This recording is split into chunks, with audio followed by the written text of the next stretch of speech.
Hello friends, welcome back to our YouTube channel. तो आज की इस वीडियो में हम पढ़ेंगे यूनिट सेकंड स्पेशल पैथोलॉजी का एक इम्पोर्टेंट टॉपिक ब्रोंकियल अस्थमा के बारे में। ये टॉपिक आपके बीएससी नर्सिंग थर्ड सेमेस्टर और फोर्थ सेमेस्टर के एग्जाम के बेसिस से बहुत ही इम्पोर्टेंट टॉपिक है। तो इस वीडियो में हम इजी लैंग्वेज के अंदर इस टॉपिक को कवर करेंगे, तो आप वीडियो को एंड तक जरूर देखें। फर्स्टली बात करते हैं हम डेफिनेशन ऑफ ब्रोंकियल अस्थमा कि जो ब्रोंकियल अस्थमा होता है उसकी क्या डेफिनेशन होती है। A chronic inflammatory disease of airways characterised by reversible airway obstruction, bronchial hyper responsiveness and current episodes of wheezing, cough and dyspnoea. Bronchial asthma एक ऐसी कंडीशन है जिसमें सांस की नलियों में इन्फ्लामेशन हो जाती है, और जो श्वास की नली होती है इन्फ्लामेशन के कारण उनका जो स्पेस होता है वो भी बिल्कुल कम हो जाता है, जिस कारण से जो पर्सन होता है उसको सांस लेने में तकलीफ होती है। डेफिनेशन के बाद में हम डिस्कस करते हैं कि जो ब्रोंकियल अस्थमा होता है उसके कौन कौन से कॉजेज हैं। फर्स्ट आता है allergens, dust, pollen and fungi. ये सब्सटेंस एयरवे को इरिटेट करके सडन अस्थमा अटैक है वो कॉज कर सकते हैं। सेकंड है जेनेटिक फैक्टर। अगर फैमिली में अस्थमा या एलर्जी हो तो रिस्क ज़्यादा होता है, बिकॉज कंडीशन जीन्स के पास में होती है। थर्ड है air pollution oblique smoke. Pollution या फिर सिगरेट स्मोकिंग या फिर व्हीकल्स का जो पोल्यूशन होता है वो एयरवेज में इन्फ्लामेशन बढ़ाकर ब्रीदिंग प्रॉब्लम है वो क्रिएट कर सकता है। फोर्थ है रेस्पिरेटरी इन्फेक्शंस। वायरल या बैक्टीरियल इन्फेक्शन जैसे कोल्ड या फिर फ्लू एयरवे को वीक बना देते हैं, और अस्थमा सिम्टम्स है उनको ट्रिगर कर सकते हैं। फिफ्थ आता है एक्सरसाइज ऑब्लिक कोल्ड एयर। तेज एक्सरसाइज या ठंडी हवा से एयरवे है वो सडन नैरो हो जाता है, जिससे विजिंग और ब्रीथलेसनेस हो सकता है। विजिंग यानी जब भी पर्सन है वो श्वास लेता है तो उस कंडीशन में उसे सीटी की आवाज आती है, और ब्रीथलेसनेस का मतलब होता है पर्सन को सांस लेने में तकलीफ होती है। सिक्स्थ आता है ड्रग्स, एस्पायरिन, एनएसएआईडी, बीटा ब्लॉकर्स। कुछ मेडिसिन है जो बॉडी की एलर्जिक रेस्पॉन्स को ट्रिगर कर देती है, जिससे अस्थमा अटैक है वो आ सकता है, जैसे एस्पिरिन, एनएसएआईडी और बीटा ब्लॉकर्स। सेवेंथ है इमोशनल स्ट्रेस। स्ट्रेस या स्ट्रॉन्ग इमोशन जैसे फियर हो गया, क्राइंग हो गया, ये क्या करते हैं एयर फ्लो को अफेक्ट करके ब्रीदिंग की जो डिफिकल्टी होती है उसको बढ़ा देते हैं। कोजेज के बाद में अब हम बात करते हैं कि जो ब्रोंकियल अस्थमा होता है उनके कौन कौन से रिस्क फैक्टर होते हैं। फर्स्ट आता है फैमिली हिस्ट्री ऑफ अस्थमा। इसका मतलब है कि अगर पेशेंट या फिर उसके भाई बंधु यानी सिबलिंग्स को अस्थमा है तो जीन के थ्रू उस पर्सन के अंदर भी हो सकता है। सेकंड है air pollution and smoking. Polluted air या व्हीकल पोल्यूशन या फिर सिगरेट स्मोकिंग क्या करते हैं, जो रेस्पिरेटरी ट्रैक्ट का एयरवे होता है उसको इरिटेट करते हैं, और अस्थमा डेवलप होने का चांस है उससे बढ़ जाता है। थर्ड है रेस्पिरेटरी इन्फेक्शंस इन चाइल्डहुड। बचपन में फ्रीक्वेंट कोल्ड या लंग इन्फेक्शन होते हैं तो वो क्या करते हैं एयरवे को सेंसिटिव बना देते हैं, जिससे बाद में लाइफ में अस्थमा का रिस्क है वो बढ़ सकता है। फोर्थ आता है occupational exposure, chemical fumes. Factory chemicals, dust, paint, gases या फ्यूम्स में काम करने वाले जो पर्सन होते हैं उनके लंग्स इरिटेटेड रहते हैं, और अस्थमा है उनके अंदर देखने को मिल सकता है। फिफ्थ आता है कोल्ड एयर और वेदर चेंजेस। ठंडी हवा और एकदम से जो मौसम के अंदर बदलाव हो जाता है तो उस कंडीशन में क्या होता है कि जो रेस्पिरेटरी ट्रैक्ट का एयरवे है वो कॉन्स्ट्रिक्ट हो जाता है, और पर्सन है उसे सांस लेने में तकलीफ होती है। सिक्स्थ आता है ओबेसिटी। अगर कोई पर्सन है वो ओबेज है यानी उसका वेट ज़्यादा है तो उससे क्या होता है जो लंग्स होते हैं उसके ऊपर प्रेशर पड़ता है, और इन्फ्लामेटरी रेस्पॉन्स है वो बढ़ जाता है, जिससे क्या होता है कि जो अस्थमा है उसका चांस है वो बढ़ जाता है। रिस्क फैक्टर के बाद में अब हम डिस्कस करते हैं कि जो ब्रोंकियल अस्थमा होता है वो कैसे बॉडी के अंदर स्टेप बाय स्टेप है वो पैथोजेनेसिस होता है। फर्स्ट स्टेप आती है इसकी allergen exposure, IgE mediated immune response. तो फर्स्टली क्या होता है जब बॉडी डस्ट, पोलेन या फिर किसी एलर्जन के कांटेक्ट में आती है तो इम्यून सिस्टम की जो आईजीई मीडिएटेड इम्यूनिटी होती है उसका फॉर्मेशन होना बॉडी के अंदर ही स्टार्ट हो जाता है। Mast cell activation, release of mediators, histamine, leukotrienes. IgE allergen जो होता है उससे बाइंड होता है, जिससे क्या होता है जो मास्ट सेल होती है उसका एक्टिवेशन होता है। Bronchoconstriction and hyper active secretion of mucus. Activated mast cell क्या करती है हिस्टामिन, ल्यूकोट्रिन जैसे केमिकल्स हैं वो रिलीज करती हैं, जो एयरवे होता है पर्सन का उसको इरिटेट कर देती हैं, और इन मीडिएटर्स की वजह से जो एयरवे है वो टाइट यानी नैरो हो जाती है, और ज़्यादा म्यूकस है उसका प्रोडक्शन होना स्टार्ट हो जाता है। Airway inflammation plus oedema. Airway के अंदर इन्फ्लामेशन और स्वेलिंग है वो डेवलप होना स्टार्ट हो जाती है। Result reversible airway obstruction and asthma attack. तो लास्ट में क्या रिजल्ट मिलता है? जो एयरवे ऑब्स्ट्रक्शन होता है वो रिवर्सिबल होता है और उससे अस्थमा अटैक है वो हो सकता है।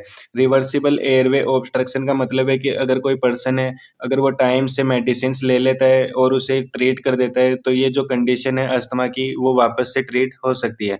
पैथोजेनेसिस के बाद में अब हम बात करते हैं gross changes of bronchial asthma. यानी ब्रोंकियल अस्थमा है उसके अंदर ऐसे कौन कौन से चेंजेस बॉडी के अंदर देखने को मिलते हैं जिन्हें हम अपनी आंखों से देख सकते हैं।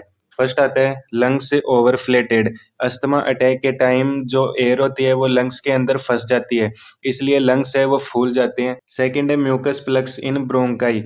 ब्रोंकाई थिक स्टिकी म्यूकस से ब्लॉक हो जाती है जिससे एयर फ्लो और भी रिड्यूस हो जाता है। Thick and bronchial walls. बार बार इन्फ्लामेशन होने के कारण जो ब्रोंकाई की वाल्स होती है वो थिक यानी मोटी हो जाती है। Air trapping. नैरो एयरवे और म्यूकस ब्लॉकेज की वजह से जो एयर होती है वो लंग्स के अंदर ही फंस जाती है और बाहर नहीं निकल पाती है, जिसे हम एयर ट्रैपिंग बोलते हैं। ग्रोस चेंजेज के बाद में अब हम डिस्कस करते हैं माइक्रोस्कोपिक चेंजेस की ब्रोंकियल अस्थमा की जो कंडीशन होती है उसके अंदर ऐसे कौन से चेंजेज होते हैं जिन्हें देखने के लिए हमें माइक्रोस्कोप की जरूरत पड़ती है। फर्स्ट आता है इंक्रीज्ड इयोसिनोफिल्स। एयरवे के टिश्यू में ज़्यादा इयोसिनोफिल्स जिसे हम एलर्जिक सेल्स हैं वो भी बोलते हैं, तो जो एयरवे के टिश्यू होते हैं उसके अंदर ये बहुत ज़्यादा मात्रा के अंदर मिलते हैं जो इन्फ्लामेशन है उसको बढ़ा देते हैं। Mucus gland hypertrophy. म्यूकस बनाने वाली जो ग्लैंड्स होती है उनका साइज है वो बढ़ जाता है जिससे जो म्यूकस है वो भी थिक हो जाता है यानी मोटा हो जाता है। Goblet cells hyperplasia. Goblet cells के नंबर है वो बढ़ जाते हैं जो एक्स्ट्रा म्यूकस प्रोडक्शन है उसको कोज करते हैं। Thickening of basement membrane. Chronic inflammation से बेसमेंट मेम्ब्रेन है वो मोटी हो जाती है जिससे जो एयरवे होता है वो भी नैरो हो जाता है। Smooth muscle hypertrophy. Bronchial walls के स्मूथ मसल्स बड़े और थिक हो जाते हैं जिसकी वजह से एयरवे है वो नैरो हो जाता है। माइक्रोस्कोपिक चेंज के बाद में अब हम डिस्कस करते हैं clinical features of bronchial asthma. यानी ब्रोंकियल अस्थमा है उस कंडीशन में कौन कौन से साइन और सिम्टम्स हैं जो देखने को मिलते हैं।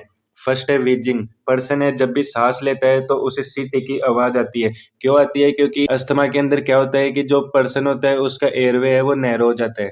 सेकंड है कफ वर्स एट नाइट। रात को या सुबह जल्दी ड्राई कफ ज्यादा होती है क्योंकि एयरवे है वो उस टाइम पर सेंसिटिव होता है। थर्ड है शॉर्टनेस ऑफ ब्रीथ। पेशेंट को सांस लेने में दिक्कत होती है। फोर्थ है चेस्ट टाइटनेस। पेशेंट को चेस्ट में प्रेशर या टाइटनेस फील होती है क्योंकि जो म्यूकस होता है वो एक्यूमुलेट हो जाता है। फिफ्थ आता है टेकीकार्डिया। पर्सन है वो फास्टली ब्रीदिंग करना स्टार्ट कर देता है। Use of accessory muscles. Neck और चेस्ट की एक्स्ट्रा मसल्स सांस लेने में मदद करती है क्योंकि एयर फ्लो होता है वो बहुत कम होता है। Anxiety restlessness. सांस की प्रॉब्लम के कारण पेशेंट है उसके अंदर घबराहट एंजाइटी और बेचैनी है वो होती है। क्लिनिकल फीचर्स के बाद में अब हम डिस्कस करते हैं कि जो ब्रोंकियल अस्थमा होता है उसके कौन कौन से कॉम्प्लिकेशंस होते हैं। यानी अगर ब्रोंकियल अस्थमा को टाइम से ट्रीट नहीं किया गया तो बॉडी के अंदर ये कौन से इम्पैक्ट डालता है। फर्स्ट आता है respiratory failure. Severe asthma attack में एयरवे इतनी नैरो हो जाती है कि लंग्स ऑक्सीजन प्रॉपरली नहीं ले जा पाता जिससे रेस्पिरेटरी फेलियर है उसके चांसेस बढ़ जाते हैं। सेकंड है एटेलैक्टेसिस। म्यूकस प्लग की वजह से लंग्स का एक पार्ट है वो कोलैप्स हो जाता है। थर्ड है न्यूमोथोरैक्स। ज़्यादा प्रेशर या सीवियर कफिंग से लंग्स है वो रप्चर होकर एयर चेस्ट कैविटी के अंदर लीक हो जाता है। फोर्थ है हाइपोक्सिया। पर्सन है उसके अंदर एयरवे ब्लॉकेज की वजह से जो उसकी बॉडी होती है उसके टिश्यू को ऑक्सीजन है वो कम मिलता है। फिफ्थ है कार्डियक अरेस्ट सीवियर केसेज। अगर पर्सन के अंदर बहुत ज़्यादा मात्रा के अंदर ऑक्सीजन की कमी हो जाती है और वो प्रॉपर ब्रीदिंग भी नहीं कर पाता है तो उससे जो हार्ट के फंक्शंस है वो भी बंद हो जाते हैं जिससे पर्सन के अंदर कार्डियक अरेस्ट की कंडीशन है वो देखने को मिल सकती है। कॉम्प्लिकेशंस के बाद में अब हम बात करते हैं कि जो ब्रोंकियल अस्थमा है उसके कौन कौन से डायग्नोसिस होते हैं। फर्स्ट आता है history and physical examination. Doctor symptom जैसे विजिंग कफ ब्रीदलेसनेस है वो पेशेंट के अंदर चेक करता है और पेशेंट की जो पुरानी हिस्ट्री होती है वो भी पूछता है, जैसे पहले आपको कोई एलर्जी तो नहीं थी या आप किन्हीं रिस्क फैक्टर्स का यूज तो नहीं कर रहे हो। सेकेंड है चेस्ट एक्सरे। एक्सरे से लंग्स की कंडीशन है वो देखी जाती है और दूसरी डिजीज जैसे इन्फेक्शन निमोनिया है अगर वो पर्सन के अंदर हो जाता है तो उसे भी फाइंड आउट किया जा सकता है। थर्ड है ब्लड इयोसिनोफिल काउंट। ब्लड टेस्ट में इयोसिनोफिल है वो हाई मात्रा के अंदर मिलते हैं जो एलर्जी रिलेटेड अस्थमा का एक साइन होता है। फोर्थ है आईजीई लेवल्स। ब्रोंकियल अस्थमा की कंडीशन में जो पर्सन होता है उसके अंदर जो आईजीई रिलेटेड इम्यूनिटी होती है वो हाई होती है। फिर आता है एलर्जी टेस्टिंग। एलर्जी टेस्टिंग से पता चलता है कि कौन कौन से कोज है जो अस्थमा है उसको ट्रिगर कर रहे हैं। डायग्नोसिस के बाद में अब हम डिस्कस करते हैं कि जो ब्रोंकियल अस्थमा होता है उसके कौन कौन से ट्रीटमेंट होते हैं। फर्स्ट है ब्रोंकोडायलेटर्स सालबुटामोल। ये ड्रग्स क्या करती है, एयरवे को तुरंत रिलैक्स करके जो पर्सन होता है उसके अंदर ब्रीदिंग है उसको इजी बनाती है, जिससे जो ब्रोंकियल अस्थमा है उसकी कंडीशन से ट्रीट हो सकता है पर्सन। Inhaled corticosteroids. पर्सन के एयरवे के अंदर इन्फ्लामेशन होता है तो उसको ट्रीट करने के लिए कोर्टिकोस्टेरॉइड्स है वो भी पर्सन को दी जाती है। थर्ड है long acting bronchodilators. Long acting bronchodilators जो मेडिसिन होती है ये 12 से 24 घंटे तक एयरवे है उनको ओपन रखती है, चाहे क्रोनिक सिचुएशन भी हो तो भी। ल्यूकोट्रिन इनहिबिटर्स। ये ड्रग्स एलर्जिक केमिकल्स को ब्लॉक करती है जिससे वीजिंग और इन्फ्लामेशन है वो कम होता है। Oxygen in severe attacks. Severe asthma attack में ऑक्सीजन थेरेपी है वो पर्सन को देते हैं। Avoid allergens. Dust smoke pollen या कोल्ड एयर जैसे जो ट्रिगर होते हैं जो अस्थमा को कॉज करते हैं तो उन्हें हमें अवॉइड करना चाहिए। फिर आता है इम्यूनोथेरेपी एलर्जिक शॉट्स। ये थेरेपी इम्यून सिस्टम को ग्रेजुअली एलर्जेंस के अगेंस्ट बहुत ही मजबूत बनाती है जिससे अस्थमा अटैक है वो भी कम देखने को मिलता है। ट्रीटमेंट ऑफ अस्थमा के बाद में अब हम डिस्कस करते हैं कि जो ब्रोंकियल अस्थमा है उसकी कंडीशन से हम पेशेंट को कैसे प्रिवेंट कर सकते हैं। फर्स्ट है avoid smoke pollution dust. Cigarette smoke pollution और डस्ट से दूर रहने से जो अस्थमा अटैक्स है वो कम आते हैं, तो इसलिए हम पेशेंट को कहेंगे कि आप इन चीज़ों से दूर रहो। सेकेंड है use mask in cold air pollution area. अगर कोई पर्सन है वो कोल्ड या फिर एयर पोल्यूटेड एरिया के अंदर अगर वो रहता है तो उसे मास्क है वो यूज करना चाहिए। थर्ड है regular medication. Time to time bronchial asthma को ट्रीट करने के लिए पर्सन को मेडिसिन है वो कंटिन्यू लेनी चाहिए। Remove indoor allergens. जो भी पेशेंट होता है उसको अपने घर को बिल्कुल क्लीन रखना है, वहाँ पर कोई भी डस्ट वस्ट है वो नहीं रहनी चाहिए, जिससे क्या होता है जो पर्सन होता है उसे अस्थमा अटैक है वो नहीं आता है। फिर आता है वैक्सीनेशन फ्लू न्यूमोकोकल। पर्सन है उसे टाइम टू टाइम वैक्सीनेशन करवाना चाहिए जिससे जो ब्रोंकियल अस्थमा की कंडीशन है उससे प्रिवेंशन मिल सके। Regular checkups. डॉक्टर से टाइम टू टाइम चेकअप कराने से सिम्टम और ट्रीटमेंट के अंदर दोनों में राहत मिलती है। तो फ्रेंड्स ये था आज का हमारा टॉपिक। आई होप आप सभी को अच्छे से क्लियर हो गया होगा। तो आज की इस वीडियो में हमने डिस्कस किया ब्रोंकियल अस्थमा के बारे में। अगर आपको ये वीडियो हेल्पफुल लगती है तो वीडियो को लाइक शेयर और हमारे चैनल को सब्सक्राइब करें। अगर आपको कोई डाउट है तो कमेंट बॉक्स के अंदर जरूर पुट करें। नेक्स्ट वीडियो में हम डिस्कस करेंगे सीओपीडी के बारे में।